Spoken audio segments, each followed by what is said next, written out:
একটা যে গো শব্দের অর্থ হচ্ছে দুই গো শব্দের অর্থ হচ্ছে পৃথিবী ধরা, আর একটা গো শব্দের অর্থ হচ্ছে ইন্দ্রিয়। ভগবান কি বলছে, ওরা বলে আমরা জীব,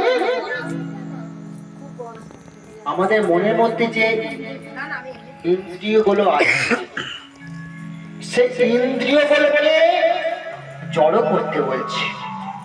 এখানে কি ইন্দ্রিয় বলতে 6টি ঋতুকে বোঝানো হয়েছে। শুধু তাই নয়, আমাদের মনের মধ্যে অহংকারকেও বলছে যে এদেরকে জড় কর, কারণ এই 6টি ঋতু থাকলে আর মনের মধ্যে অহংকার থাকলে কখনো ভগবানকে পাওয়া যায় না এবং সেই ভাগবত ধামে যাওয়া যাবে না। তাই বলছে ওই নবলক্ষ ওই ইন্দ্রিয় গুলোকে জড় কর। এই যে মা অহংকার বলছে, আমাদের মনের মধ্যে অহংকার কিসের অহংকার? না আমার আমার সবকিছু, এই বাড়িটা কার? আমার। এই গাড়ি কার? আমার।